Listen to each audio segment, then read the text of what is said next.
Bonjour à tous et bienvenue dans cette nouvelle vidéo de la chaîne Apps and Productivité by Action Agile. Aujourd'hui, je vais vous présenter deux nouveautés qui sont apparues ces derniers jours dans Notion. La toute première, et qui va être très rapide, c'est que désormais, il est possible de personnaliser les icônes de vos propriétés dans Notion, et ce qui va vous permettre sur vos colonnes de mettre les icônes que vous voulez, ce qui rend vos bases de données nettement plus lisibles qu'avant. Et ça, j'avoue que c'est un ajout qui est petit, mais qui moi m'aide beaucoup, en particulier sur des bases de données qui contiennent beaucoup de propriétés, tel que c'est le cas sur mes bases de données de gestion financière. Et la deuxième fonctionnalité, c'est celle que tout le monde attendait, et qui est enfin de pouvoir créer des tâches récurrentes à l'intérieur de Notion. Eh bien, en fait non, pas du tout. Vous allez bien pouvoir créer des tâches récurrentes, mais franchement, je vous le conseille pas. En réalité, ce qui a été ajouté à Notion, c'est la possibilité de créer des pages dans Notion de manière récurrente. Donc ça, ok, et vous allez avoir certains cas d'usage sur lesquels ça peut être pratique, et je vais vous le montrer, mais pour les tâches récurrentes, franchement, ce qu'ils ont fait, je suis super déçu, et je trouve pas ça pratique du tout. Mais on découvre tout ça dans la vidéo.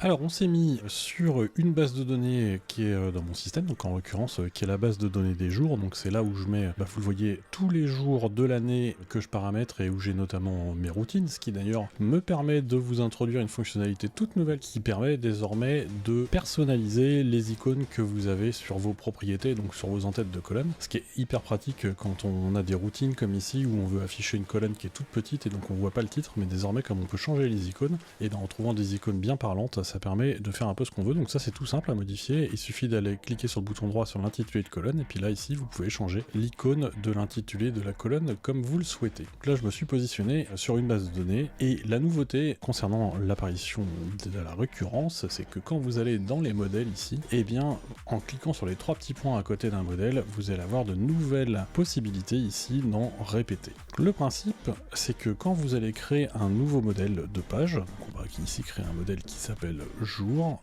qu'on va pas personnaliser particulièrement, en cliquant sur les trois petits points qui sont ici à côté, vous avez désormais une entrée qui s'appelle répéter, et quand vous cliquez sur répéter, vous pouvez lui dire que vous voulez que ce modèle soit créé tous les jours, toutes les semaines, tous les mois, tous les ans. Et donc quand vous lui dites tous les jours, vous allez lui dire tous les X jours, et la page doit être créée à telle heure, et ça démarre à partir de telle date. Vous avez également la possibilité de lui dire que vous voulez le faire toutes les semaines, et donc là c'est pareil, vous pouvez lui indiquer à l'intervalle, donc le nombre de semaines et les jours de la semaine où les pages vont être créées, avec une date de démarrage et une heure de la même manière que tout à l'heure. Quand vous le faites tous les mois, et bien c'est pareil, ça va se créer tous les 1 mois à partir d'une date particulière, donc là on est sur le 19 novembre, ce qui fait que la prochaine occurrence de création sera donc le 19 décembre, et enfin vous avez la possibilité de le faire tous les ans, avec une fois par an sur le même principe. Donc si on se met tous les jours, là il est 16h24 au moment où je tourne, donc on va mettre une création à 16h25, on va dire enregistrer.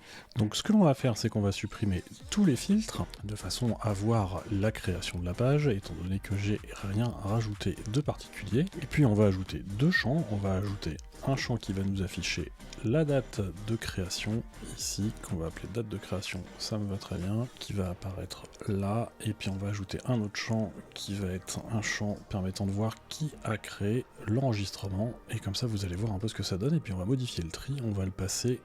sur un tri par date de création, et donc sur notre modèle, ce qu'on va lui dire, c'est qu'on là il est 16h26 au moment où je vous parle, on va lui dire à 16h27 tu dois me créer une nouvelle page, et donc ça c'est une automatisation qui va du coup nous créer les pages tous les jours à 16h27. Donc là vous voyez il est 16h27, on voit que la page est apparue, elle est ici, elle s'appelle jour du nom du modèle, on voit que l'heure de création c'est donc 16h27 comme je vous le disais, et on voit que désormais dans le créer par, on a un Notion Automation. Alors vous l'aviez déjà vu avant parce que ça fait quelques jours que j'utilise tout ça, mais du coup voilà à quoi servent les récurrences dans Notion, c'est-à-dire qu'elles vont vous permettre de créer des pages de manière automatique à des intervalles réguliers. Si cette vidéo vous plaît, je vous invite à cliquer sur le pouce bleu juste en dessous, à vous abonner à la chaîne sans oublier de cliquer sur la cloche pour ne pas rater les prochains contenus.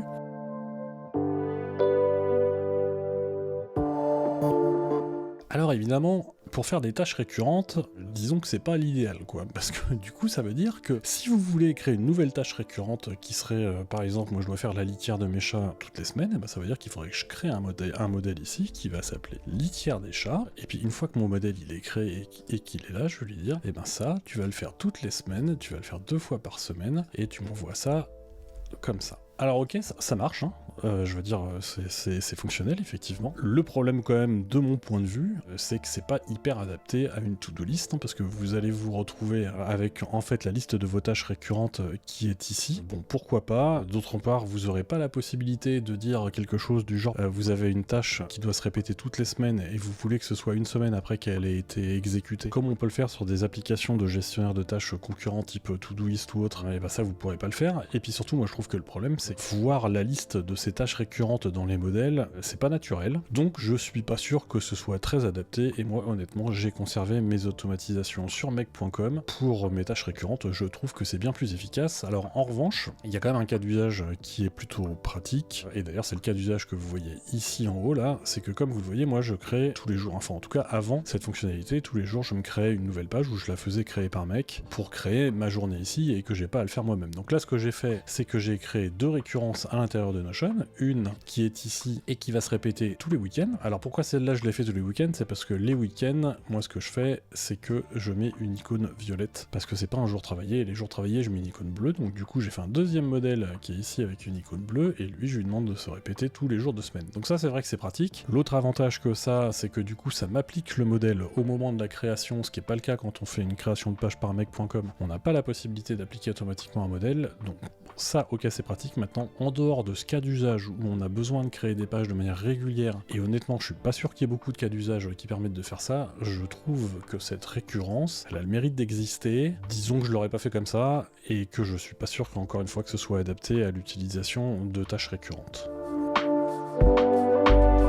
Cette vidéo est maintenant terminée, et donc je vais vous livrer mon avis sur cette fonctionnalité, parce que là honnêtement, et pour une des premières fois, je suis assez déçu de ce que Notion nous a sorti. Alors tout d'abord, la première chose, c'est que cette récurrence, c'est pour moi le premier résultat de l'achat d'Automate.io que Notion a réalisé il y a maintenant plusieurs mois, et donc on commence à en voir les effets, et donc en l'occurrence on commence à en voir de l'automatisation directement dans Notion. En revanche, sur la manière dont ça a été fait, je dois dire que je suis pour le moins déçu, et pour toutes les raisons que vous avez vues pendant la vidéo, c'est que effectivement il y a des cas d'usage qui sont pratique, il y m'en a au final peu, et moi je ne me vois pas, mais après c'est personnel, mais en tout cas je ne me vois pas rajouter mes tâches récurrentes au quotidien sous forme de modèle qui ne serait du coup pas présente dans ma liste de tâches, et sur laquelle on n'a pas toutes les possibilités qu'on trouve sur un task manager habituel, donc je suis assez déçu de cette fonctionnalité. Alors je me suis posé la question de savoir quelle mesure l'apparition de cette récurrence n'était pas également liée à la synchronisation qui est tant attendue entre Google Agenda et Notion, et donc sous la forme de base de données synchronisées qui va nécessiter à un moment de gérer de la récurrence, car Google Agenda gère des rendez-vous récurrents, et je sais pas si vous êtes comme moi, mais moi j'en ai pas mal dans mon agenda. Malgré tout, le fait de le mettre dans les modèles, je ne vois pas, ni dans un cas de synchronisation avec Google, ni dans le cas de tâches récurrentes, en quoi ça peut aider. Quelque part, je comprends la logique de se dire, effectivement, c'est le modèle qui doit se créer de manière régulière. Cela dit, je trouve que c'est pas user-friendly, c'est là où je suis déçu de ce qu'ils ont sorti, parce que je trouve qu'on est resté au milieu du chemin. J'espère qu'ils vont améliorer tout ça prochainement. Évidemment, rien n'a été communiqué sur le sujet comme d'habitude, mais en tout cas, tel que la fonctionnalité est sortie aujourd'hui, j'espère que c'est un premier pas vers quelque chose d'autre, parce que là, en l'état, moi je l'utilise au final très peu, et uniquement sur la création des jours, des mois, des semaines, tel que je vous l'ai montré dans la vidéo, mais pas sur le reste, sur lequel je préfère rester sur ce que j'ai fait avec mec.com, qui me semble plus performant. Si le contenu de cette vidéo vous a plu, je vous invite à cliquer sur le pouce bleu juste en dessous, à vous abonner à la chaîne, sans oublier de cliquer sur la cloche pour ne pas rater les prochains contenus, et je vous dis à la semaine prochaine.